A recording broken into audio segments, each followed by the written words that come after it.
நிகழ்ச்சி ஆரம்பிச்சிடலாம். தோழர்களே, தமிழ்நாடு கலை இலக்கிய பெருமன்றம் முன்னெடுத்திருக்கிற நாளும் ஓர் அதிகாரம் என்கிற தலைப்பின் கீழ் வான்புகழ் கொண்ட வள்ளுவனுடைய திருக்குறளை ஒவ்வொரு நாளும் ஒவ்வொரு அதிகாரமாக இணைய வாயிலாக உலகத் தமிழர்களை நோக்கிய பயணமாக நம்முடைய தமிழ்நாடு கலை இலக்கிய பெருமன்றம் தொடர்ந்து பயணித்துக் கொண்டிருக்கிறது. தோழமைகளே, ஆளுமைகளே, ஒவ்வொரு நாளும் நம்முடைய இணையவழி தொடர் என்பது மகிழ்வுக்குரிய நாளாகவே பார்க்கிறோம். ஐயா நாகராஜன் ஐயா நல்லாசிரியர் முனைவர் நாகராஜன் ஐயா சொல்லுவது போல, தினமும் சொல்லுவது போல, ஒவ்வொரு நாளும் ஒரு புதுப்பொழிவோடு ஒரு புதிய உத்வேகத்தோடு கேட்பவர்களை ஈர்க்கின்ற வகையில் நம்முடைய நிகழ்ச்சியை தொகுத்து அமையப்பெறுவது என்பது மகிழ்வான நிகழ்வாகவே பார்க்கிறோம். அந்த அடிப்படையில் இன்றைய நாளும் அப்படித்தான்.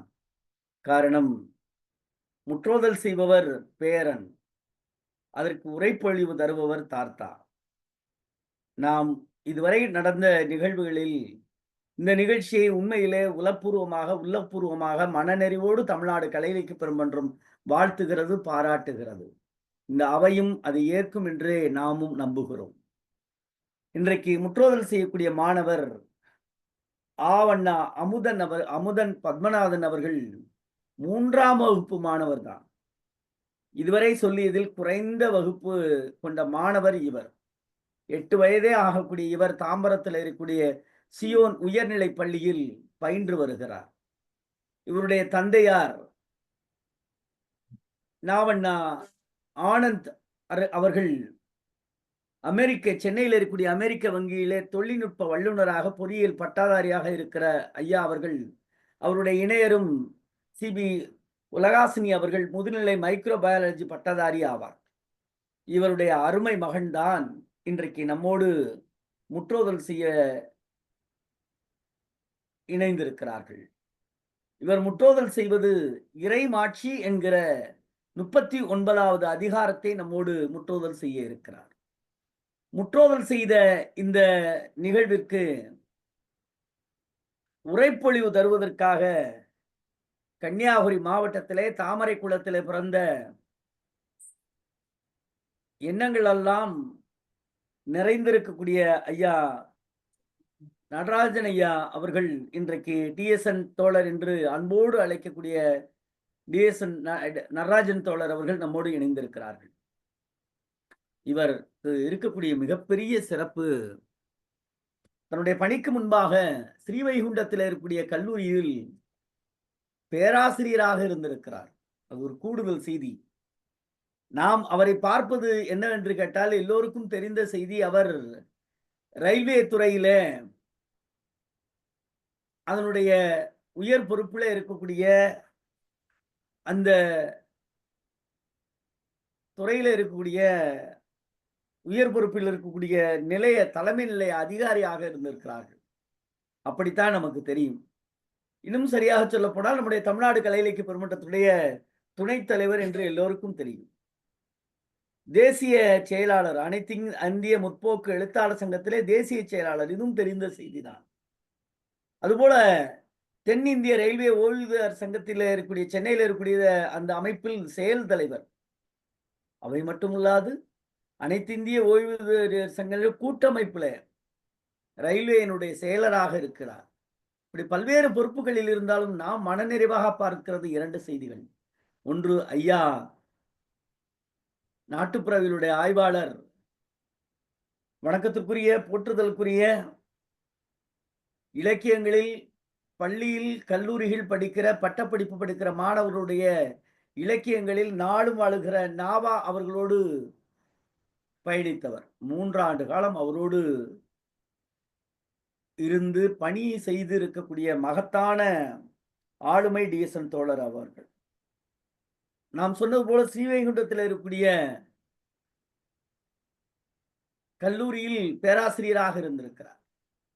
இவருடைய இணையர் அம்மா நாகம்பால் அவர்கள் வீடியோவில் உயர் பொறுப்புல சூப்பரண்ட் என்கிற உயர் பொறுப்புல வரையும் பொறுப்பு வகித்த இவர்கள் நம்முடைய தமிழ்நாடு கலை இலக்கிய பெருமன்றத்தினுடைய கிளையினுடைய உறுப்பினராகவும் இருக்கிறார். அவை மட்டுமல்லாது இவர்தான் என்றாலும் கூட இவருடைய மகன், மனைவி இவர்களெல்லாம் தாம்பரம் கிளையில உறுப்பினராக இருக்கிறார்கள். இப்படி குடும்பம் முழுவதும் தமிழ்நாடு கலை இலக்கிய பெருமன்றத்தில் அர்ப்பணித்துக் கொண்ட ஒரு நல்ல கலை இலக்கிய பெருமன்ற குடும்பம் இன்றைக்கு முற்றோதலும் உரைப்பொழிவும் செய்கிறது. இந்த நிலையில் இங்கே இணைந்திருக்கிற இலக்கிய ஆளுமையின் சார்பாகவும் நம்முடைய தமிழ்நாடு கலை இலக்கிய பெருமன்றத்தின் பொதுச் செயலாளர் தா. அறம் ஐயா அவர்கள் உள்ளிட்ட அத்துணை பொறுப்பாளரின் சார்பாகவும் வரவேற்று முற்றோதல் செய்வதற்காக அருமை மாணவர் தாம்பரத்தில் இருக்கக்கூடிய சியோன் உயர்நிலைப் பள்ளியில் 3ஆம் வகுப்பு படிக்கக்கூடிய ஆவண்ணா அமுதன் அவர்கள் இறைமாட்சி என்கிற அதிகாரத்தை முற்றோதல் செய்யுமாறு அன்போடு அழைக்கின்றோம். அருமை தம்பியை முற்றோதல் செய்க.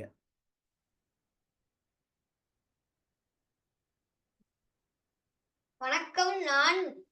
என் பெயர் அமுதன். நான் 3ஆம் வகுப்பு படிக்கிறேன். நான் இன்று சொல்லும் அதிகாரம் இறைமாட்சி. படைக்குடி கூழ் அமைச்சு நட்பரன் அரும் உடையான் அரசருள் ஏறு. அஞ்சாமை ஈகை அறிவுக்கும் இன்னாங்கும் எஞ்சாமை வேந்தர் இயல்பு. தூங்காமை கல்வி துணிவுடைமை இம்மூன்றும் நீங்கா நிலநாள் பவர்க்கு. அறநிலுக்கா அல்லவை நீக்கி மரநிலுக்கா மானம் உடையது அரசு. இயற்றலும் ஈட்டலும் காத்தலும் காத்த வகுத்தலும் வல்லதரசு. காட்சி எளியின் கடுஞ்சொல்லன் அல்லனேல் மீக்கூறும் மன்னன் நிலம். இன்சொல்லால் ஈதலுக்கு வல்லார்க்குத தன் சொல்லால் தான் கந்தனை இவ்வுலகு. முறை செய்து காப்பாற்றும் மன்னவன் மக்கட்டு இறை என்று வைக்கப்படும். செவிகைப்ப சொல் பொறுக்கும் பண்புடை வேந்தன் கவிகை கீழ் தங்கும் உலகு. கொடையலி செங்கோல் குடையோம்பால் நான்கும் உடையானாம் வேந்தர்க்கு ஒளி. நன்றி. இன்னும் அதுக்குள்ளே முடிச்சிட்டீங்க. இன்னொரு 2 அதிகாரம் சொன்னா நல்லா இருக்குமே. இங்க பாருங்க, உங்களை நாகராஜன் ஐயா ரசிச்சு ருசிச்சு அப்படியே கண்ணீர் வர அவங்கள அப்படி அவ்வளவு எப்படி சொல்றது, உச்சி முகர்ந்து உங்களை பார்த்தாங்க. உண்மையிலே குட்டீஸ் அமுதன் என்ன சொல்றதுன்னு தெரியல. குறிப்பா உங்க பெற்றோருக்கு மனம் நிறைந்த வாழ்த்துக்கள். உங்களை என்னதான் நாம் அடிக்கடி சொல்வது போல எத்தனை மொழிகள் வேண்டுமானாலும் கற்கலாம், ஆனால் பேசுவது அழகு தமிழில் பேச வேண்டும். நம்முடைய மொழியை நாம் கற்காவிட்டால், நாம் பேசாவிட்டால் யார் பேசுவது? நீங்கள் எத்தனை மொழிகள் வேணாலும் படியுங்கள், தயாரித்துக் கொள்ளுங்கள். ஆனால் நீங்கள் பேசிய அந்த மழலை சொற்கள் இன்னமும் எங்களுடைய காதுகளில் தேனாய் மன நிறைவாய் இருக்கிறது. உங்களுக்கு தமிழ்நாடு கலை இலக்கிய பெருமன்றத்தின் சார்பாக நெஞ்சம் நிறைந்த வாழ்த்துக்கள். ரொம்ப மகிழ்ச்சி. உங்க பெற்றோருக்கு, உங்கள் பள்ளியினுடைய தமிழாசிரியர், உங்கள் பள்ளியில் இருக்கக்கூடிய உங்க ஏனைய ஆசிரியர் பெருமக்கள் அத்தனை பேருக்கும் நெஞ்சம் நிறைந்த வாழ்த்துக்களை சொல்லி உங்களுடைய உரைக்கு உங்களுடைய தாத்தா உரைப்பொழிவு தருமாறு உங்களுடைய முற்றோதலுக்கு உங்களுடைய தாத்தா உரைப்பொழிவு தர இருக்கிறார். அதையும் கேளுங்கள். தோழர் டிஎஸ்என் அவர்களே, உரைப்பொழிவு தாருங்கள். பாப்பா பேசி முடிச்சு பண்ணி. அன்பு தோழர்களே, வணக்கம். திருக்குறள் நாளும் ஒரு அதிகாரம் இணையவழி தொடரில் 39வது நிகழ்வாக இறைமாட்சி என்ற அதிகாரம் பற்றி உரை நிகழ்த்த வாய்ப்பு கிடைத்தமைக்கு உண்மையிலே நான் பெரும் மகிழ்ச்சி அடைகிறேன்.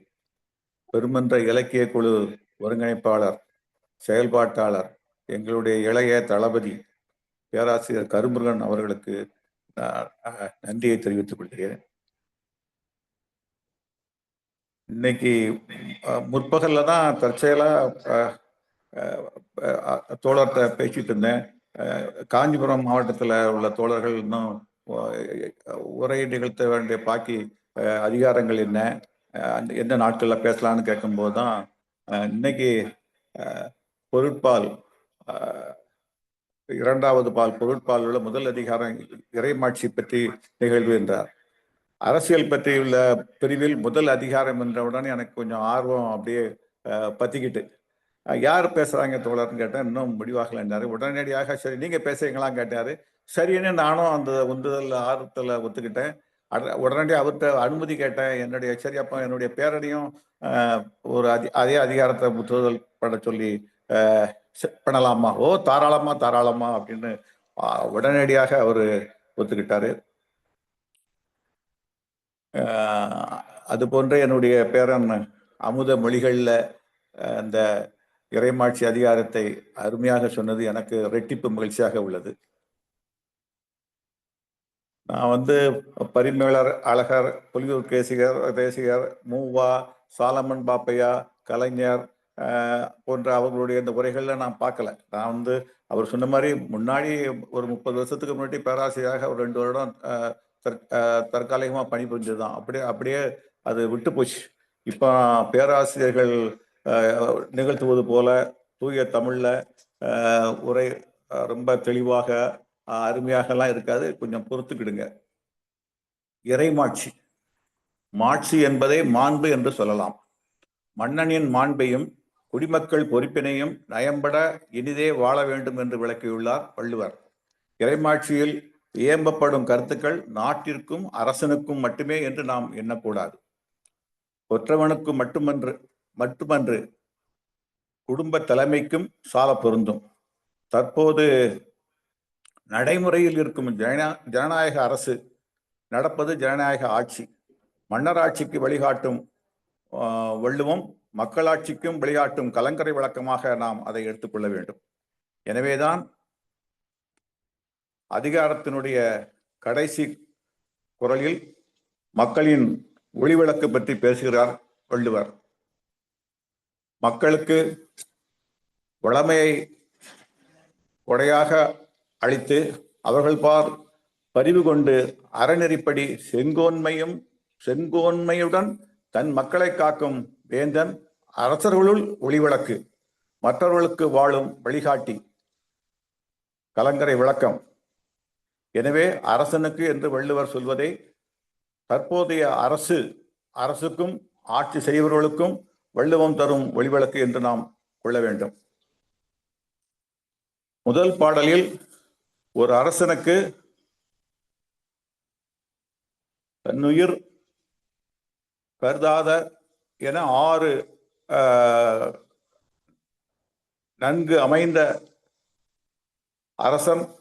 அரசர்களில் சிங்கம் என்று கருதப்படுவான் என்கிறார் வள்ளுவர். 10வது இறுதி பாடலில் மக்களுக்கு வளமை அளித்து பரிவுடன் அவர்களை கொண்டு சென்று அறநெறிப்படி மக்களை காக்கும் அரசர்களுள் ஒளிவிளக்கு என்கிறார். அந்த 1வது குறளுக்கும் கடைசி குறளுக்கும் பாருங்க. முதல் குறள்ல அவருடைய அரசர்கள் சிறந்த அரசர் என்று குறிப்பிடுகிறார். கடைசியில ஒளிவிளக்குங்கிறார். அப்போ முதல் குறள்ல குறிப்பிடப்படக்கூடிய அமைச்சு பற்றி 9வது குறள்லையும் சொல்வார்.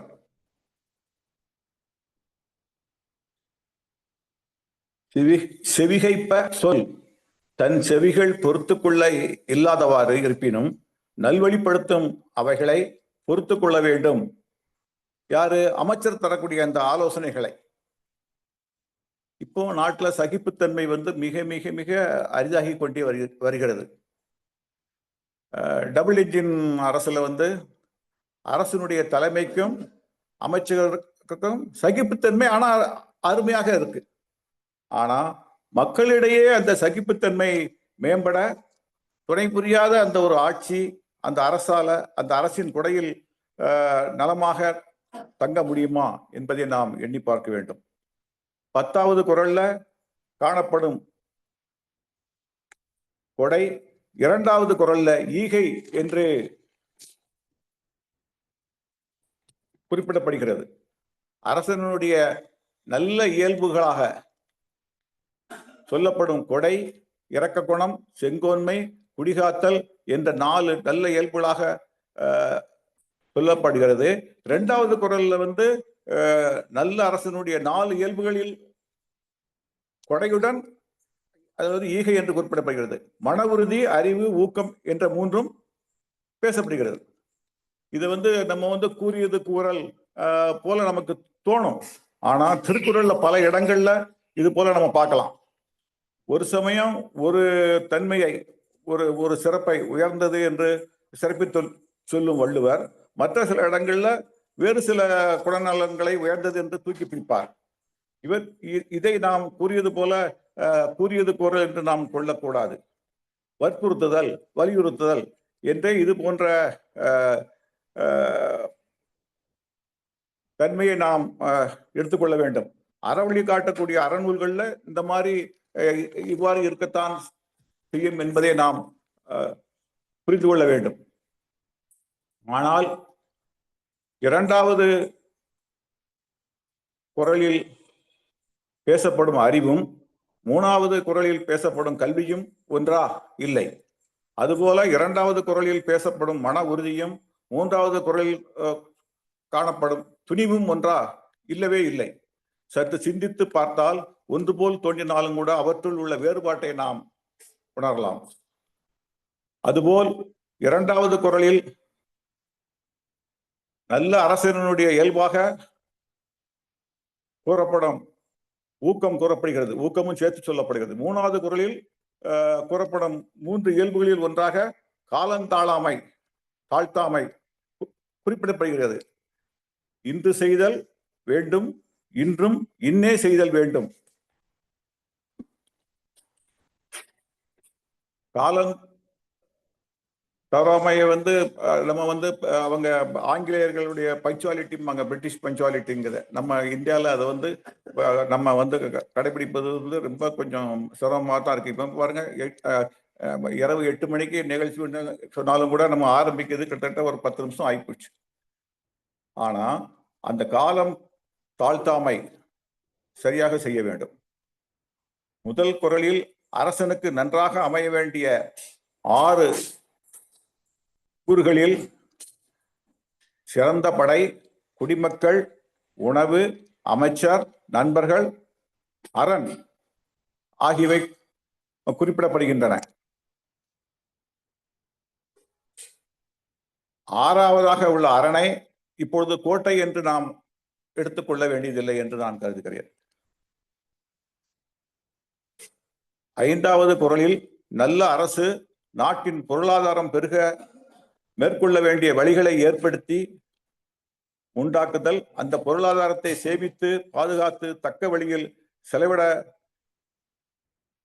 வேண்டும் என்று கூறுகிறது. நாட்டின் பொருளாதாரத்தை சேமிக்க, பாதுகாக்க தகுந்த அரண்களை அமைக்காது கோட்டை விடக்கூடாது அரசு. விஜய் கோட்டையை தாண்டி வெளிநாடுகளுக்கு பறந்து செல்லும் அவர், விஜய் என்றால் வெட்டிக்கழக தலைவர் விஜயை நான் குறிப்பிடவில்லை. அந்த விஜய் தனது கிங்ஃபிஷர் ஏர்லைன்ஸ் அதை காட்டி கடனாக வாங்கிய 90,000 கோடி பணமும் செல் கம்பெனிகளுக்கு பறந்து போய் விட்டன. கிங்ஃபிஷர் ஏர்லைன்ஸில் காட்டி வாங்கிய கடன் எல்லா சின்ன வங்கிகளுக்கும் அப்பன் ஸ்டேட் பேங்க் ஆஃப் இந்தியா, அதுக்கு கீழே உள்ள சின்ன வங்கிகளும் SBI லெட் கன்சோர்டியம், அந்த 14 பேங்க்ஸ் 14 பேங்குகள் சேர்ந்து வேண்டுமென்றே சட்டத்திற்கு புறம்பாக தவறு இழைத்தவர் டிஃபால்டர் என்று 2014 தான் அந்த வங்கிகள் அறிவிக்காங்க. ஆனா கொடுமை என்னன்னா, அதுக்கு முன்னாடியே கிங்ஃபிஷர் ஏர்லைன்ஸ் ஓட்டாண்டி ஆகிட்டு, திவாலாகிட்டு. கொடுமையிலும் கொடுமைன்னா, இதே RBI, Reserve Bank of India, Mallya கடனை NPA செயல்படாத சொத்து என்று அறிவிக்கவே இல்லை. வைர வியாபாரி மோடி, நிரவ் மோடி சும்மா கொஞ்சம் தான், ரொம்ப கொஞ்சம் 13,000 கோடி பஞ்சாப் நேஷனல் பேங்க்ல முறைகேடாக ஃப்ராடுத்தனம் பண்ணிட்டு லண்டன் ஜெயில ரொம்ப சுகமான வாழ்க்கை வாழ்ந்துட்டு இருக்கார். ஒரு அரசுக்கு வருமானம் என்பது எப்படி இருக்க வேண்டும்? ஆனால் நாம் தற்சமயம் பார்ப்பது 100 ரூபாய் வந்ததுன்னா அதுல 25 ரூபாய் கடனாக வருவதே வருமானம் என்று எடுத்துக்கொள்ளப்படுகிறது. செலவுல 1/3 செலவு செய்வதாக, அந்த செலவு எந்த கணக்கு? வட்டி கொடுப்பதை 1/3 செய்துவிட்டு அதை செலவு கணக்கில் காட்டுகிறது. ஒரு அரசு வருமானத்தை பெருக்க செய்ய வேண்டிய வழிகளை, அது நான் எந்த அரசு என்று குறிப்பிட விரும்பவில்லை, நம்முடைய அந்த நிலைமை நாம் வெக்கி தலைகுனித்தான் செய்யணும். உதாரணத்துக்கு சொல்ல போனா தமிழ்நாடு கிரிக்கெட் கவுன்சில் நினைச்சு பாருங்க, கோடியாக அந்த ஒவ்வொரு வினாடிக்கு அவங்களுடைய விளம்பரத்துல கோடியாக பணம் சம்பாதிக்கக்கூடிய அந்த கிரிக்கெட் விளையாட்டு அந்த துறையில தமிழ்நாடு கிரிக்கெட் கவுன்சில் அந்த அசோசியேஷன் லட்சக்கணக்கான ரூபாய் அரசுக்கு செலுத்த வேண்டிய கடன் தொகை உள்ளது. யாரு கேட்பது? கிண்டியில் இருக்கக்கூடிய ரேஸ்கோர்ஸ் பந்தய மைதானம் 161 ஏக்கர், 614 ரூபாய் தான் வருடத்திற்குள்ள வாடகை. அதையும் சரியா கட்டல. 1946 போட்டப்பட்ட ஒப்பந்தம் 99 வருஷத்துக்கு, அதை காரணம் காட்டி. ஆனால் நல்ல விதமாக இப்போது அரசு தலையிட்டு நீதிமன்றம் சென்று உரிய வாடகையை கூட்டி, இல்லைன்னா காலி பண்ணுன்னு சொல்லி அவங்களுக்கு உள்ள கொஞ்சம் இடத்தை கொடுத்து பாக்கி இடங்களை காலி செய்யும்படி இப்போது ஆகிவிட்டது. நேரம் ஆகிட்டு இருக்குன்னு நினைக்க, நான் சீக்கிரமா முடிச்சிடுறேன். 6வது 7வது குறள்கள் அரசன் காட்சிக்கு எளிமையாக இருக்க வேண்டும், இனிய சொற்களை பேசி துன்பப்படக்கூடியவர்களுக்கு உரிய நேரத்தில் உதவி பண்ணணும். இதை நாம் அரசினுடைய உச்ச தலைமை பொறுப்புல உள்ளவங்கள்ட்ட மாத்திரம் நம்ம எதிர்பார்க்க கூடாது. அடுத்து அவங்கள்ட்ட இருக்கான்னு நம்ம ஆராயணும். ஆனா அதுக்கு அடுத்தாக உள்ள மேல கீழே உள்ள அதிகாரிகளுடைய அரசு அதிகாரிகள், பணியாளர்கள், அவங்களுக்கும் தற்போது இதை பொருத்தி பார்க்கணும். குறிப்பாக அரசு வங்கிகள், ரயில்வே, தபால், வருவாய்த்துறை அலுவலகங்கள், மற்ற அரசு அலுவலகங்களுக்கும் என்று இதை நாம் எடுத்துக்கொள்ள வேண்டும். காட்சிக்கு அவர்கள் எளியவராக இருக்காங்களோ இல்லையோ, இனிய சொற்களை வரக்கூடிய நம் பொதுமக்களிடம் அவங்க பேசி அவங்களுக்கு நல்லதே செய்து நன்மை பயக்க வேண்டும். இத்தகைய இந்த மாதிரி உள்ள அரசு பணியில மேலிருந்து கீழ் உள்ளோர் நல்லதை முறையாக செய்தால் அவர்களே வாழும் தெய்வங்களாக கருதப்படுவார் என்று அருமையாக 8வது குறள்ல சொல்றார். 8வது குறள் அழகாக இயம்புகிறது. அழுத பிள்ளை பால் குடிக்கும் அர்த்தம்தான் என்றுதான் சொல்லுவாங்க. ஆனா இங்க அழுத பிள்ளைய அடிக்க கூடாது. குடி உயர கோன் உயரும், கோன் உயர குடி சிறக்கும். வாய்ப்புக்கு நன்றி, வணக்கம். நன்றி தோழமையே, மிக்க மகிழ்ச்சி. பேரை முடிச்சது மாதிரி வேகமா முடிச்சிட்டீங்க. நான் இன்னும் அவர் பேசுனதை கேட்கறதுக்கு விரும்புகிற மாதிரி உங்களுடைய பேச்சையும் நல்லா இருந்தது. ரொம்ப மிக்க மகிழ்ச்சி. அடுத்த பின்னோட்டத்துக்கு போயிடலாம். இன்னைக்கு ரவீந்திர பாரதி அவர்களையும் நினைக்கிறேன். சிவசுப்ரமணியன் தோழர் காணோம். அரச்சலியம்மா தொடங்குறீங்களா? அரச்சலியம்மா, ஓகே. வணக்கம் ஐயா. சொல்லுங்க. இன்று முற்றோதல் செய்த மாணவன் தன் மழலை சொல்லால் மிக அழகாக, கேட்பதற்கே குரல் ரொம்ப அருமையா இருந்துச்சு.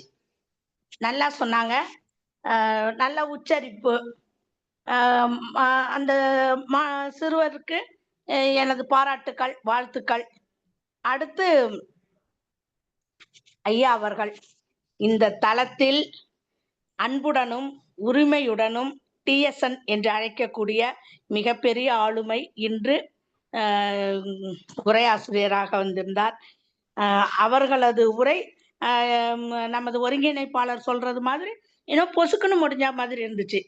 இன்னும் கொஞ்சம் பேசுவாங்கன்னு ரொம்ப ஆசையா இருந்தேன். ஆனா ஒன்றை ஒன்று தொடர்பு படுத்தி ரொம்ப அருமையா சொன்னாங்க. இதுல வந்து அந்த 2வது குறள் சொல்றாங்க பாருங்க, அஞ்சாமை, கொடை, அறிவுடைமை, ஊக்கம், உடைமை. அந்த இந்த தலைப்பே வந்து மன்னவர்களுக்கு இருக்கக்கூடிய பண்புகள், ஒரு நாட்டை ஆளக்கூடிய மன்னவனுக்கு இருக்கக்கூடிய பண்புகள்னு கொடுத்துருக்காங்க. அந்த 2வது குறளுக்கு பொருத்தமானவர் வேலு நாச்சியார். காளையார் கோயிலை பிடிச்ச உடனே அடுத்து சிவகங்கையை பிடிக்கணுங்கும் போது அவங்க காத்த அந்த பொறுமை, அந்த அஞ்சாமை, அந்த ஊக்கம், இந்த குறளுக்கு வேலு நாச்சியாரை சொல்லலாம். அடுத்து பாத்தீங்கன்னா இயற்றலும் ஈட்டலும், அந்த குறளை பாத்தீங்கன்னா எனக்கு காமராஜர் ஞாபகம் வந்துச்சு. ஒரு கிராமத்துக்கு வந்து மின் இணைப்பு கொடுக்கணும், ரோடு போடணும், மக்கள் மனு போயிருக்கு. அவரு காமராஜர் பார்த்துட்டு இத வந்து இந்த கிராமத்துக்கு செய்யணும், என்ன எவ்வளவு செலவாகும் என்னன்னு கேட்கும்போது அவரோட செயலாளர்கள்லாம் இது அதிக தொகை ஆகும், ரொம்ப நீண்டு உள்காடா இருக்கிறது, இது வந்து நடைமுறைப்படுத்துறது கடினம், இத பின்னாடி பார்த்துக்கலாம்னு சொல்லும்போது நமது முதல்வர் காமராஜர் ஐயா அவர்கள் சரி யோசிக்கிறேன்ட்டு இருக்காரு. அந்த சமயத்துல ஒரு தனியார் நிறுவனம் வந்து அந்த கிராமத்து பக்கத்துல ஒரு தனது நிறுவனத்தை நிறுவ அனுமதி கேட்டு வந்திருக்கு. இவங்கெல்லாம் செயலாளர்கள்லாம் கொடுக்காதீங்க அந்த நிறுவனத்துக்கு, நமக்கு வந்து அவ்வளவுக்கு வருமானம் இல்ல, அவங்களுக்கு நாமளும் செய்ய வேண்டியிருக்கணும்.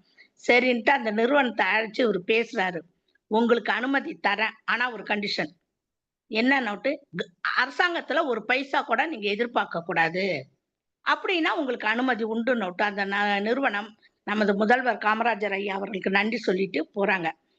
அவங்க போனதுக்கு அப்புறம் இவங்க எல்லாம் கேக்குறாங்க, நீங்க ஏன் இந்த மாதிரி அனுமதி கொடுத்தீங்கும்போது, அந்த நிறுவனமே அந்த கிராமத்து பக்கத்துலதான் இருக்கு, நாம எந்த உதவியும் அவங்க செய்ய போறது இல்ல, அவங்களே ரோடு போட்டுக்குனாங்க, அவங்களே மின் இணைப்பெல்லாம் கொடுக்க போறாங்க, அங்க இருந்து அங்க என்ன 1 கிலோமீட்டர்ல அந்த கிராமத்துக்கு மின் இணைப்பு கொடுக்க நமக்கு கொஞ்சம் தானே செலவாகும், அதனாலதான் நான் வந்து அத சரின்னு ஒத்துக்கிட்டேன் அப்படின்னாரு.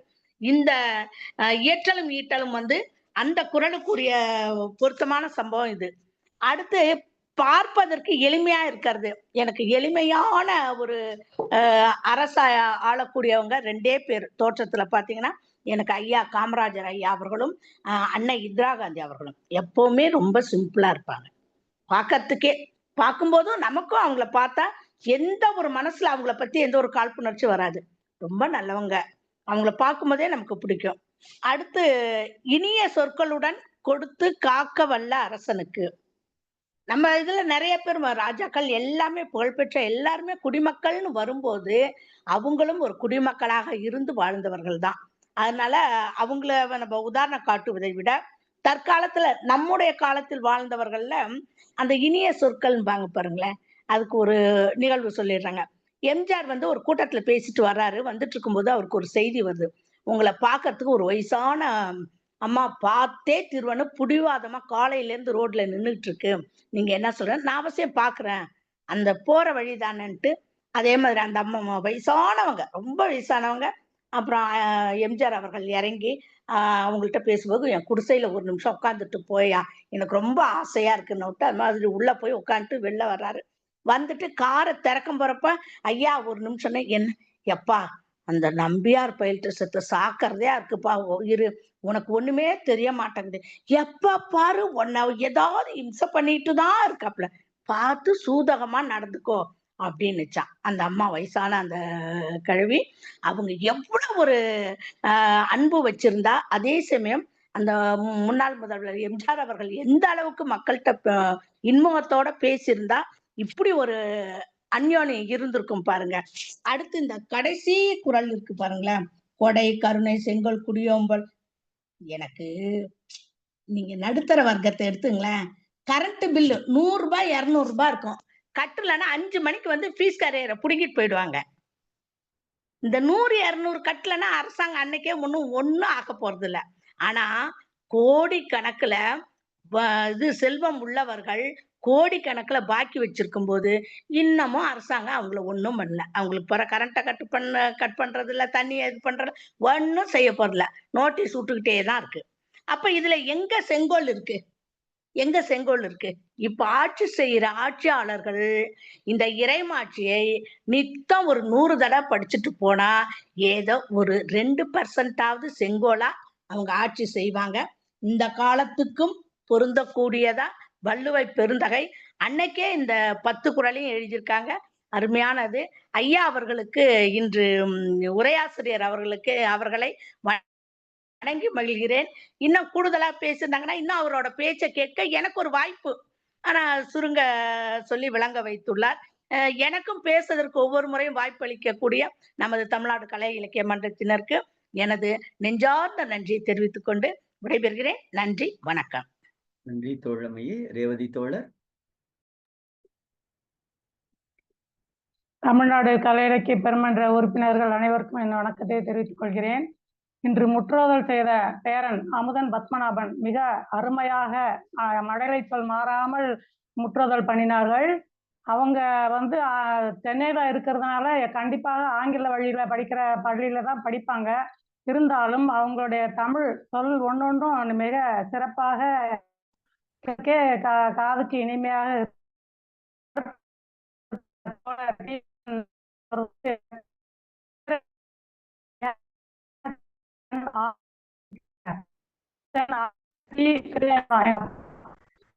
சுலோச்சனா எங்க அம்மா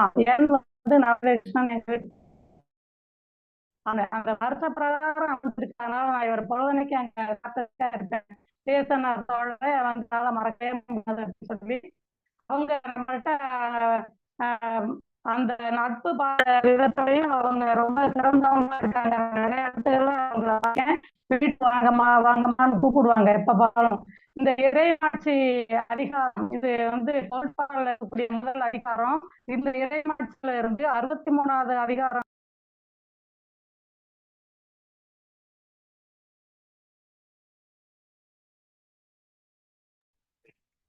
நன்றி தோழமையே, மிக்க மகிழ்ச்சி. வேற யாராவது இருக்கீங்களா? நன்றி. எல்லாவற்றையும் சேர்த்து இந்த பொதுச் செயலாளர் உள்ளிட்ட எல்லாவற்றையும் சேர்த்து தமிழாசிரியர், நல்லாசிரியர் வணக்கத்திற்கு ஐயா வந்துட்டேன். ஐயா வந்துட்டேன். வாங்க பேசுங்க. அரசுக்கு என்னென்ன கருத்துகள் இருக்கணும் அப்படிங்கிறது, அரசுக்கு என்னென்ன கருத்துகள் இருக்கணுங்கிறது, அரசனுடைய நெறிமுறைகள் என்னென்ன அப்படிங்கறது எல்லாம் நம்ம டிஎஸ்என் தோழர் மிக அருமையாக அனைவருக்கும் புரியும்படியாக விளக்கி சொன்னாங்க. அதே நேரத்தில் இப்ப ஆறாவது குறள் பாத்தீங்க அப்படின்னீங்கன்னா, காட்சிக்கு எழுந்தவன் கல்லனேன் மீண்டும் மன்னன் நிலம். இந்த குறள் நான் எடுத்துக்காட்டா சொல்றது யாரு அப்படின்னா மாவட்ட ஆட்சியரையும் நம்ம அரண்டாக்குற ஐயா அவங்க 2 பேரையும் தான் சொல்றேன். அவங்க காட்சிக்கு எளியவனாங்க எல்லாரும் கூடயும் சிறந்த முறையா பழகுறவங்களாக இருக்காங்க. அதே நேரத்துல கடைசி அந்த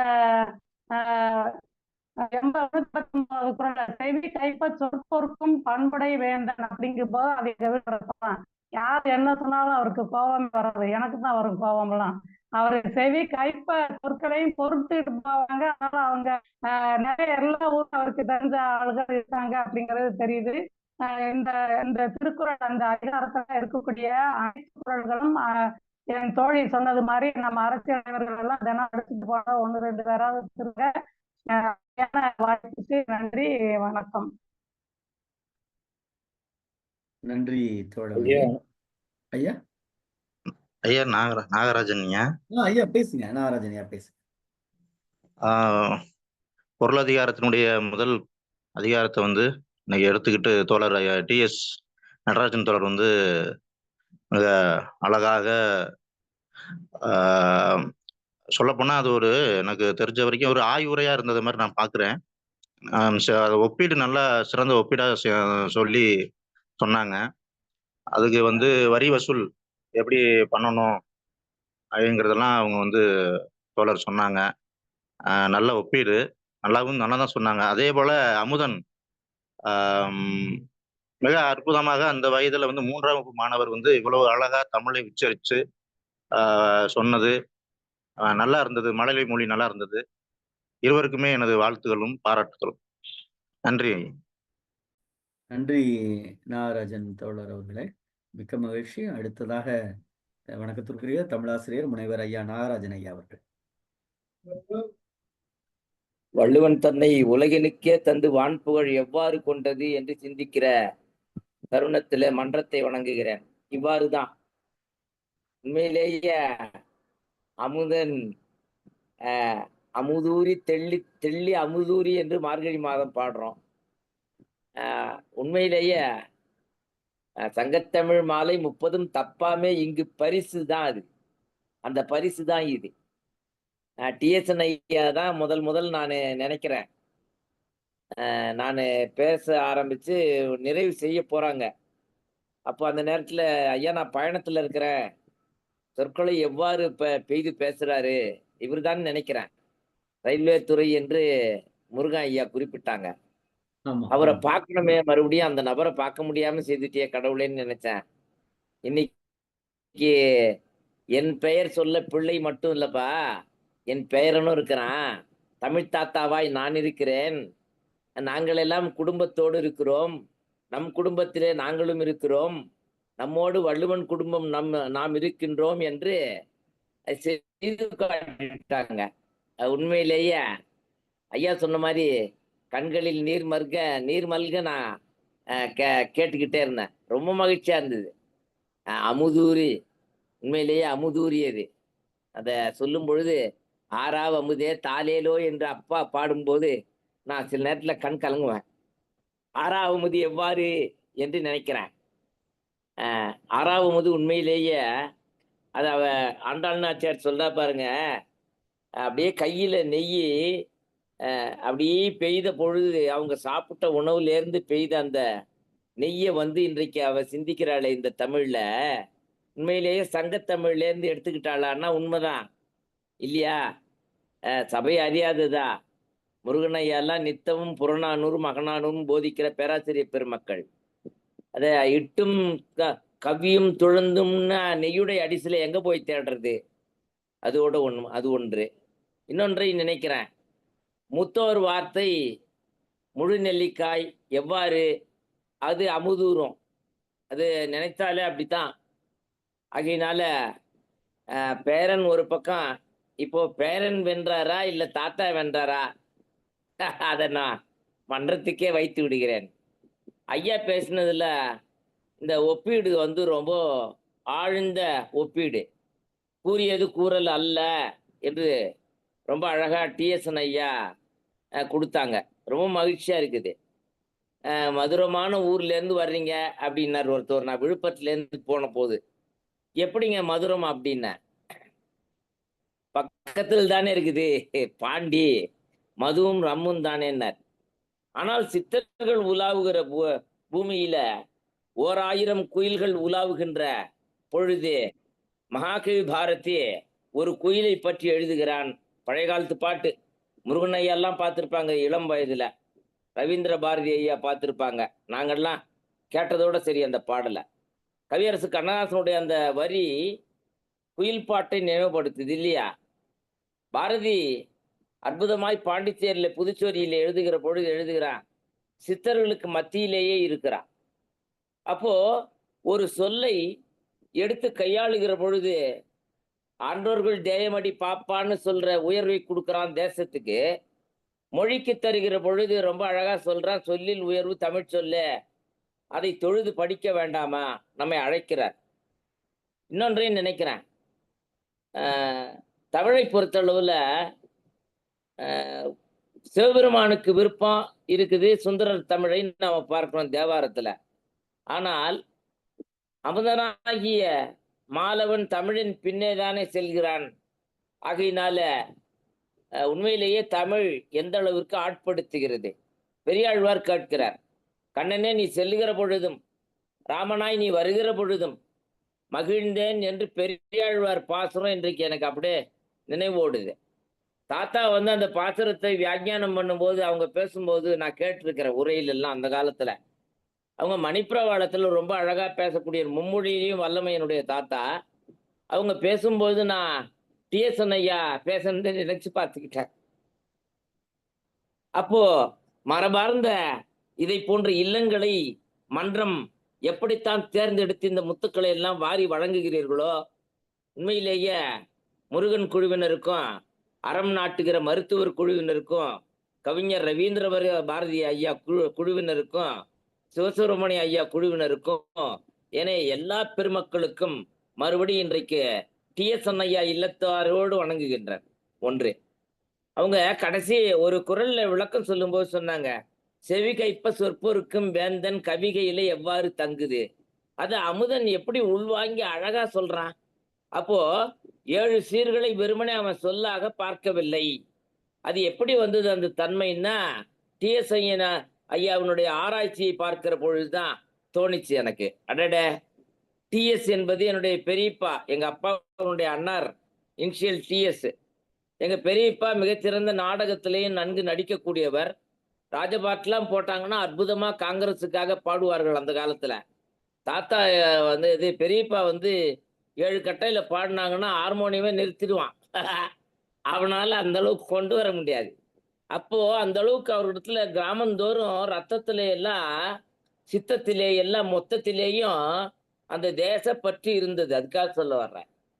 ஐயாவுடைய ஆராய்ச்சி பொழிவை பார்க்கிற பொழுது என்ன அழகா ஒப்பீடு கொண்டு போறாங்க. அத இன்றைக்கு அறச்செல்வி சகோதரி, நான் இனிமேல அறச்செல்வின்னு சொல்ல மாட்டேன், உரைச்செல்வி என்று சொல்லுவேன். 5க்கு 5 சம்பவங்கள். இனிமேல திருக்குறளை இந்த மாதிரி நடத்தணுங்கிற ஒன்றை மன்றத்திலிருந்து நான் பெற்றுக்கொள்கிறேன். ஒன்று, சகோதரி.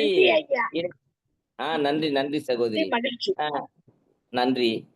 சகோதரி சென்னையிலிருந்து இணையம் காரணமாக அவங்க இணைய முடியாம இருந்தாலும் கூட மறுபடியும் இணைஞ்சு அவங்க 6வது திருக்குறளை அவங்க எக்ஸ்டெண்ட் பண்றாங்க. அப்போ மன்றம் வெற்றி பெற்று விட்டது.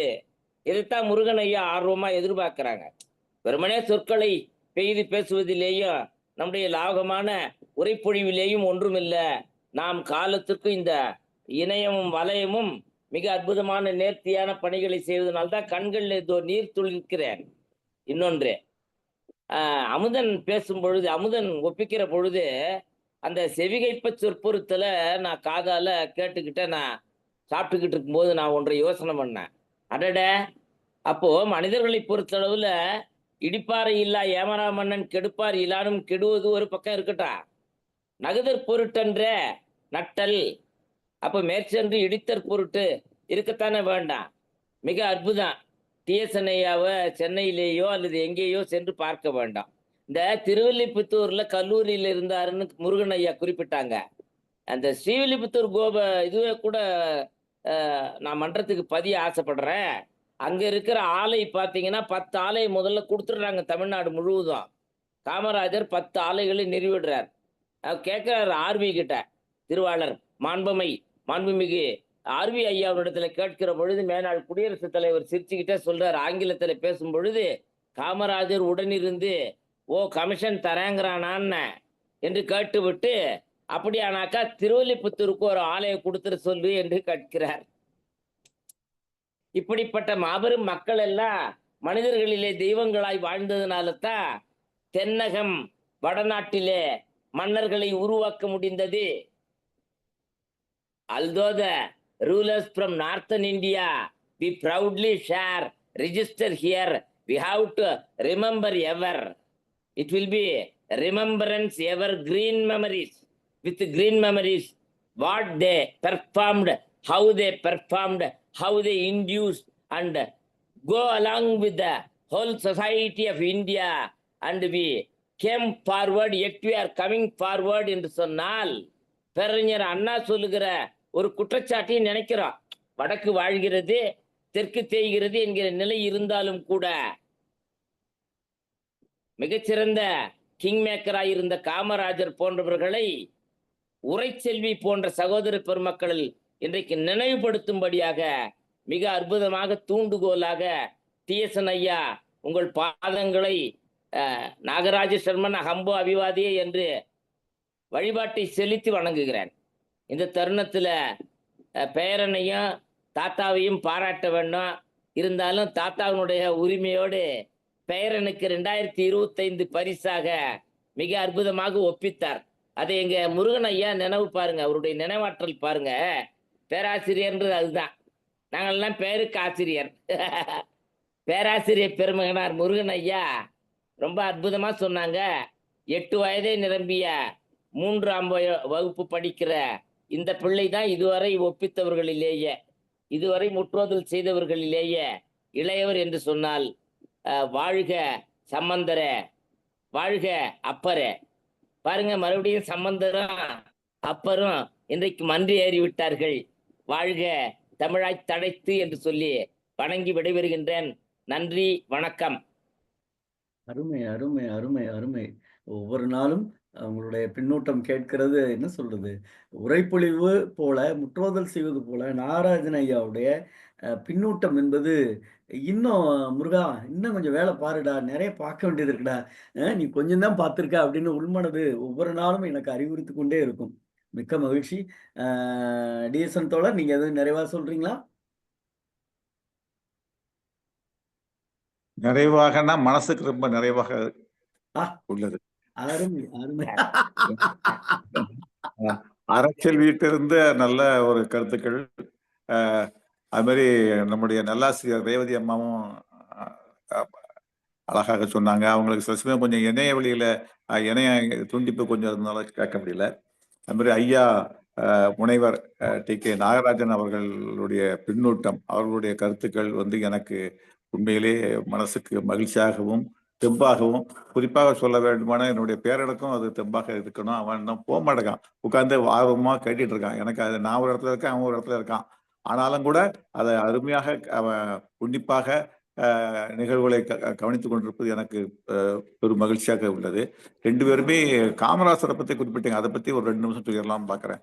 காமராசர்கிட்ட வந்து அவர் அந்த டேம் கட்டும் போதோ இல்லை அணைக்கல்ல கட்டும் போதெல்லாம் வந்து அங்க இங்கெல்லாம் சொல்லுவாங்க, நீங்க அதெல்லாம் சொல்றீங்கப்பா, நீங்க ஜியாகிரபியை சொல்றீங்க, பூகோளத்தை சொல்றீங்க, எனக்கு எங்க எங்க ஆறு இருக்கு, எங்க கம்மா இருக்கு, எங்க குளம் இருக்கு எனக்கு தெரியும் அப்படின்னு ஷார்ட்டா முடிச்சுவாரு. அதே மாதிரி ஒரு பெரிய நிகழ்வு என்னன்னா, நேரு பதவி ஏற்ற பிறகு நாட்டுல வந்து அப்பதான் புதிதாக அணைக்கட்டுகள் வருது. அமெரிக்கால இருந்து கடன் வாங்குறோம். நம்ம கடன் வாங்கும் போது அவன் என்னடானா, நீ இப்பதான் சுதந்திரம் இருக்கு, உனக்கு எப்படி கடன் கொடுக்கணும்னு சொல்லி கடன் கொடுக்கறதுக்கு வந்து கேரண்டி கேட்கறான். சரியான நீ வந்து கேரண்டி இல்லாம கடன் தர மாட்டேன்னு நிப்பாட்டிட்டான். கடன் தர மாட்டேன்னு நிப்பாட்டிட்டான். அவர் நொந்து போயிருக்காரு நேரு. காமராசர் போறாரு, என்ன எப்படி இருக்குன்னு சொன்ன உடனே காமராஜர் சொல்றாரு, சரி சரி, அவன் கடை ஏதாவது இங்க இருக்கான்னு, அமெரிக்காக்காரன் கடை ஏதாவது இங்க இருக்கா? ஆமா இருக்கு, அமெரிக்கா வங்கிகள் இருக்கு, அவனுடைய நிறுவனங்கள்லாம் அங்க இருக்கு, அதை இழுத்து மூடுவேன்னு சொல்லுன்னாரு. என்ன இப்படி சொல்றீங்க, நீங்க சொல்லி பாரு. அதே மாதிரி சொன்னாரு, நீங்க வந்து கடன் தருவதற்கு தயங்கினால் உங்களுடைய நிறுவனங்களுக்கு இந்தியாவில் அனுமதி இல்லை, அது வந்து they will be closed ன்னு நேரு சொன்ன அடுத்த அவங்க கொடுக்கக்கூடிய அந்த அழுத்தத்துல வந்து கடன் உதவி உடனடியாக நமக்கு கிடைச்சது. இதே மாதிரிதான் சென்னையில நடக்கக்கூடிய போட்ட அந்த சுரங்கப்பாதை போடும்போது, சரி இது அப்படி முடியாது இப்படி முடியாது சொல்றதுக்கு ஒரு இன்ஜினியர் இருப்பானா, இன்ஜினியரை கூப்பிடு. அதே மாதிரி அவர் சொல்றாரு, இல்ல இங்க வந்து இடங்கள் வரும், அது பண்ணுறோம், அதெல்லாம் முடியாது, நீங்க ஆரம்பிச்சிருங்க. ஸ்பாட் டிசிஷன் தான். மெடிக்கல் சீட்டு வரும்போது நமக்கு இன்னும் கண்ணில் கண்ணீர் வரும். அப்போ வந்து முதலமைச்சருடைய ஒதுக்கீடுல வந்து கொடுக்கக்கூடிய கோட்டால வந்து பார்ப்பாரு, என்னன்னு பார்ப்பாங்க, ஒன்றும் பார்க்க மாட்டாரு. அந்த அப்ளிகேஷன்ல அப்படியே பார்த்துட்டு யாரு கை நாட்டு போட்டிருக்காங்க, பெற்றோர்கள் இல்லைன்னு யாரு கை நாட்டு போட்டிருக்காங்கன்னு பார்த்துட்டு அந்த இதை தூக்கி போட்டாரு. அவருக்கு என்ன எப்படி அந்த குடும்பம் முன்னேறி வரட்டுங்க, கை நாட்டு போட்டிருக்காங்கன்னா இதோட வேற என்னையா உண்டு, அந்த குடும்பம் அவள ஒருத்தர் டாக்டர் ஆகட்டும் அப்படிம்பாரு. அதே மாதிரி அழகா சொன்னாங்க. அரசியல்வி சொன்ன அந்த எளிமையாக இருக்கக்கூடியவங்க இதெல்லாம் நம்மளுடைய அண்ணாவையும் சேர்த்துக்கலாம். அது மாதிரி பொது உடைமை இயக்கத்தில் உள்ள ஆட்சியாளர்கள், நீங்க மேற்கு வங்காளம் ஆகட்டும், நம்முடைய மணிப்பூர்ல இருந்த பழைய முதலமைச்சராக இருக்கட்டும், அவங்க எளிமையினுடைய சிகரம். அவங்க வந்து மக்கள்கிட்ட இனிமையாக பேசுவதுதான் காட்சிக்கு எளியனாகவும் இருந்தார்கள். அதையும் நம்ம மாற்றக்கூடாது. இந்த வாய்ப்பை அளித்தமைக்கு மிக சிறந்த பின்னூட்டங்களையும் வழங்கியதற்கு நன்றி. கருமுருகன் தோழருக்கு மீண்டும் நன்றி தெரிவித்து வாழ்த்துக்கள், பாராட்டுக்கள். நன்றி. நன்றி தோழமையே, மிக்க மகிழ்ச்சி. உண்மையிலே இந்த நாள் ஒரு மன நிறைவான நாள். அப்பரும் சம்பந்தரும். நல்ல ஒரு ஒப்பீடு. சரியாக சொல்லணும் அப்படின்னா, இன்றைக்கு உலகம் எங்கே பயணிக்கிறது என்கிற கேள்வியை எழுப்ப வேண்டிய நிலையிலே இந்த மன்றம் இருப்பதாகவே நாம் பார்க்கிறோம். ஏதோ தமிழகத்தில், இந்தியாவில் என்று பார்க்க வேண்டாம். உலகம் முழுவதும் அரசியல் போக்கு என்பது மக்களை நிராகரித்து செல்லுகிற போக்காகவே இருக்கிறது. மக்களுக்கான அரசாக உலகத்தில் பயணிக்கிறார்களா என்று கேட்டால் இல்லை என்கிற பதிலை சொல்ல வேண்டிய இடத்திலேயே நாம் இருக்கிறோம். காரணம், வள்ளுவன் இறை மாட்சி என்று பெயர் வைக்க காரணம் என்ற கேள்வி எழ வேண்டும். இறை என்றால் நாம் இங்கே அரசன் என்று பார்க்கிறோம். ஆனால் இறை என்றால் எல்லோருக்கும் தெரியும், கடவுள் என்று தெரியும். ஆனால் இந்த கடவுள் என்கிற நிலைப்பாட்டில் நாம் பொருள் உணர்கின்ற பொழுது, ஆனால் இங்கே அரசன் என்று குறிப்பிடுவதற்கான அல்லது தலைவன், தலைமை எப்படி வேணாலும் வச்சுக்கலாம். என்ன அப்படின்னா, ஒரு தலைவன் என்பவன் யார் என்று கேட்டால் தெய்வம் என்று வைக்கப்படுவார் என்று பொருள். தெய்வம்னா என்ன? அடுத்த ஒரு கொஸ்டின். தெய்வம் எதுவும் தனக்காக கேட்டுக்கொண்டதே கிடையாது. அதற்கு செய்கிற படையல் பொருள்கள் கூட நுகர்வதற்கு கூட அது விரும்பவில்லை. அது பார்வைக்கு மட்டும்தான். ஆனால் அதை திருப்பி யார் படைத்தானோ அவனிடமே ஒப்படைத்து விடுகிறது கடவுள். அப்படிப்பட்ட நற்குணங்கள் இன்றைக்கு இறைமாட்சியில் இருக்கக்கூடிய அல்லது ஆளக்கூடியவர்களுக்கு இருக்கிறதா என்கிற கேள்வியை நாம் எழுப்ப வேண்டிய இடத்திலே நாம் பார்க்கிறோம். அஞ்சாமை, ஈகை, அறிவு, ஊக்கம் என்கிற அந்த நான்கும் இருக்கிறதா? கொடை என்கிற தன்மை இருக்கிறதா என்கிற கேள்வியை எடுத்து பார்த்தால் இல்லவே இல்லை என்றுதான் பார்க்க தோணுகிறது. குறிப்பாக இன்றைக்கு இருக்கக்கூடிய அரசுகள் எல்லாம் நாம் உலக அளவில் பார்க்கிறோம். ஏதோ அவங்களோட சொத்தை எடுத்து கொடுக்கிறது மாதிரியே விளம்பரங்கள் வியாபாரமாகி கொண்டிருக்கிறது. விளம்பரம் கூட வியாபாரமாகி கொண்டிருக்கிறது. தினசரி தாள்களை புரட்டுகின்ற பொழுது, தொலைக்காட்சியை உற்று நோக்குகின்ற பொழுது, யாரு வீட்டுக்கு ஆசையா கொடுத்து விளம்பரம் கொடுக்கிற? உன் சொந்த காசையா? உங்க வீட்டுல இருக்கக்கூடிய 4 ஏக்கரை வித்துவிட்டா நீ விளம்பரம் கொடுக்கிற? யார் கொடுக்க சொன்னா? மக்களை கேட்டோம். நீங்க இதுக்கு விளம்பரம் கொடு, அதுக்கு விளம்பரம் கொடுன்னு யாரு கேட்டா? ஏதாவது வீதியில இறங்கி போராடணுமா? எனக்கு இன்னும் ஞாபகம் இருக்கிறது. தவத்திரு பெரிய அடிகாலரோடு பட்டிமன்றம். நான் ஒரு அணியிலே பேசினேன், கல்லூரியில் படிக்கிற காலம். அப்பொழுதுதான் மதுக்கடைகள் முதலமைச்சராக புரட்சி தலைவர் அவர்கள் இருந்தார்கள். அப்பொழுது மதுக்கடைகள் வந்த சமயம் மதுவை எதிர்த்து பேசினேன். மதுக்கடைகளை மூட வேண்டும் என்று முழக்கமிட்டேன். உடனே பெரிய அடிகளார் பேச்சை நிறுத்திவிட்டு, தம்பி நிறுத்துங்க அப்படின்னு ஒரு குரல். என்ன சாமி? நமக்கு அப்பைக்கு இப்ப இருக்கிற பணிவெல்லாம் கிடையாது. என்ன சாமி அப்படின்னு கேட்டோம். மதுக்கடைகளை எதிர்த்து மூடணும் போராட்டம் பண்ணா வருவீங்களா? ரோட்டுக்கு வருவீங்களா அப்படின்னு கேட்டார். சாமி இப்ப நீங்க வர்றீங்களா? நான் முன்னாடி போறேன் அப்படின்னு.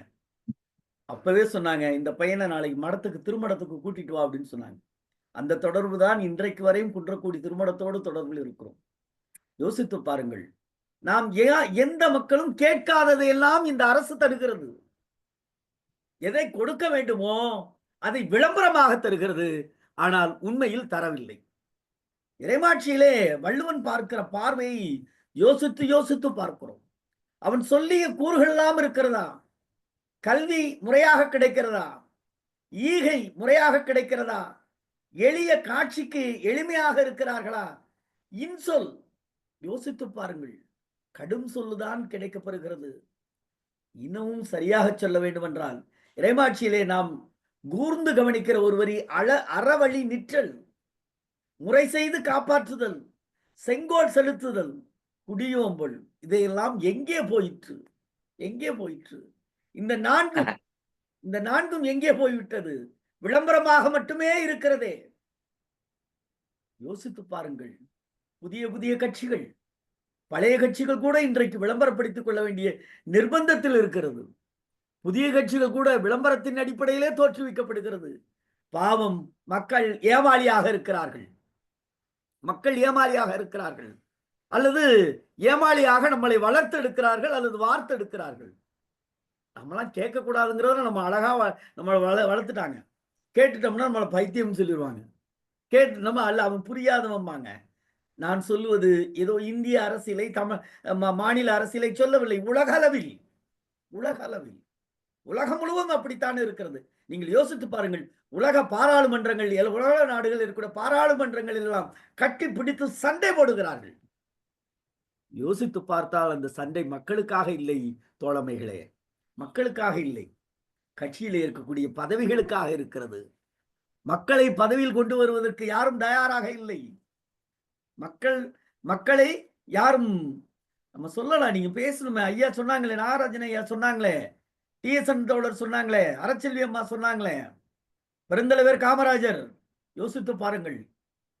அவர் வாழ்ந்த மண், அவர் பயணித்த அரசியல், எனக்கு பிடித்த நேர்மகனார், அவர் பயணித்த அந்த அரசியல் எங்கே போயிற்று? விளம்பரமாய் தினசரி தாளில் வருகிறது. நம்முடைய பேரனும் அதைத்தான் பார்க்க போறான் என்று நினைக்க வேண்டாம். காலம் மாறும். புதிய சிந்தனை பிறக்கின்ற பொழுது ஒரு தலைமுறை மாற்றி அமைக்கும். இந்த அரசு என்பது, இறைமாட்சி என்பது, அரசன் என்பவன் தெய்வத்தில் வைக்கப்படுவான் என்கிற நிலை இந்த தேசத்தில், இந்த உலகத்தில், தேசம் என்று கூட நான் சொல்லவில்லை, இந்த உலகத்தில் வர வேண்டும். யோசித்து பார்த்தால் அந்த கடைசியில் இருக்கக்கூடிய அந்த குரல் அறவழியில் நிற்றல் இருக்கிறதா? முறை செய்து காப்பாற்றுகிறார்களா? செங்கோல் செலுத்துகிறார்களா? குடியை பாதுகாக்கிறார்களா? இல்லை. மக்களும் அப்படித்தானே இருக்கிறார்கள். தீபாவளி வந்தால், பொங்கல் வந்தால் இலவச இணைப்பு கிடைக்குமா? ரேஷன் கடையில் டோக்கன் கொடுக்கின்ற பொழுது பணத்தையும் எழுதி கொடுப்பார்களா? யார் குற்றம்? அரசுடைய குற்றம் கிடையாது. மக்களை அந்த அளவிற்கு பண்படுத்தி விட்டார்கள், பக்குவப்படுத்தி விட்டார்கள். நீங்கள் இந்த இறைமாட்சி என்பது சாதாரண ஒரு அதிகாரம் கிடையாது. இந்த தேச நலனில் வள்ளுவனை யோசிச்சு பாருங்க. 2000 ஆண்டுகளுக்கு முன்பாக இந்த மன்னன் எப்படி இருக்க வேண்டும்? ஒருவேளை யோசித்திருப்பான் போல இருக்கு வள்ளுவ பெருந்தகை.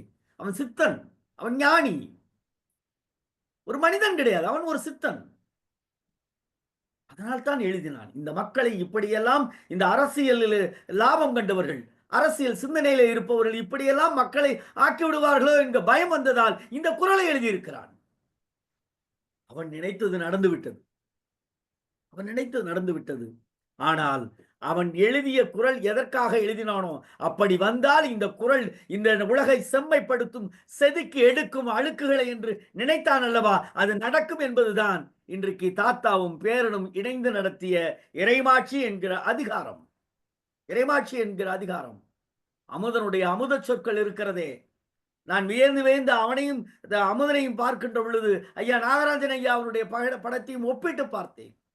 காரணம், ஒரு பக்கம் குழந்தை பேசுகிறது, ஒரு பக்கம் தமிழ் அழுகிறது. ஐயோ, இந்த குழந்தை கூட இதை சொல்ல வேண்டிய இடத்திற்கு வந்து விட்டது என்று தமிழ் அழுதாகவே நாம் பார்க்கிறோம். இந்த தேசம் என்பது மக்களுக்கானது, தனிப்பட்ட நபருக்கானது இல்லை என்பதை உணர்த்துவதுதான் இறைமாட்சி என்பது இறைவன் மீண்டும் எழுந்து அருள்வான். அது நடந்தே தீரும் என்று சொல்லி இன்றைய தினம் அமுதனாய் தந்த அமுத மொழிகளால் நம்மோடு பயணித்த அமுதனுக்கும், குறிப்பாக அவருடைய தாயாருக்கும், அவருடைய தந்தையாருடைய தாயாருடைய பெற்றோர்களுக்கும், தாத்தா பாட்டி அவர்களுக்கும் நெஞ்சம் நிறைந்த வாழ்த்துக்களை சொல்லி இன்றைக்கு உரையால் தன்னுடைய சிந்தனையோடு பயணித்த டிஎஸ்என் தோழருக்கும் நன்றி சொல்லி, தோழர்களே, தமிழ்நாடு கலை இலக்கிய பரிமன்றம் நாளை தினம் அடுத்த அதிகாரமான கல்வி என்கிற அதிகாரத்தை சொல்லுவதற்காக திருவள்ளூர் மாவட்டத்தினுடைய பொருளாளர் தோழர் பாலாஜி அவர்கள் நம்மோடு இணைய இருக்கிறார்கள். அவர்களையும் வரவேற்று, கல்வி இறைமாட்சிக்கு அடுத்து எப்படி வச்சிருக்காரு பாருங்க. கல்வி இந்த தேசத்தை வழிநடத்தக்கூடிய கையில் இருக்கக்கூடிய மிகப்பெரிய ஆயுதம் கல்வி ஒன்று மட்டும்தான். திரைப்படங்களில் காட்டுவது போல கருவிகள் அல்ல, கருத்தியல். கல்வி என்கிற கருத்தியல், அதை எடுப்பதற்காக நாளை தினம் பாலாஜி எழுந்தருளுகிறார். ஆகவே அந்த அடிப்படையில் தமிழ்நாடு கலை இலக்கிய பெருமன்றம் ஒரு புதிய சிந்தனையோடு உலக தமிழர்களை நோக்கிய பயணமாக இன்னும் சொல்ல போனால் உலகத் தமிழர்களை நோக்கிய பயணமாக இந்த பயணம் தொடரும் என்பதற்கு இறைமாட்சியும் ஒரு சாட்சி என்று சொல்லி, தோழர்களே, தமிழ்நாடு கலை இலக்கிய பெருமன்றம் நாளை தினம் இரவு 8 மணிக்கு நாளும் ஓர் அதிகாரம் என்கிற தலைப்பின் கீழ் உங்களோடு பயணிக்கிறோம். நன்றியும் வாழ்த்துக்களும். அனைவருக்கும் டிஎஸ்என் ஐயா எண்ணு இருந்தா கொஞ்சம் கொடுங்க ஐயா. அவரோட அனுப்புறீங்க. உங்களுக்கு தனிப்பட்ட முறையில புலனத்துல அவரோட பேசணும் ஐயா. நான் புலனத்துல இப்பயே போட்டு விட்டுறேன். நன்றி அமுதன், நன்றி. நாளைக்கு வாங்க. வாழ்த்துக்கள். அனைவருக்கும் நன்றி. அனைவருக்கும் நன்றி. நன்றி நன்றி. இன்னும் எத்தனை அதிகாரம் கூட நான் முத்தோதல் செய்வேன்னு அவன் சொல்றான், உறுதியளிச்சிருக்கான். நன்றி நன்றி. வாய்ப்பு கண்டிப்பா கொடுப்போம். நன்றி தோழர்களே, நன்றி, எல்லோருக்கும் நன்றி.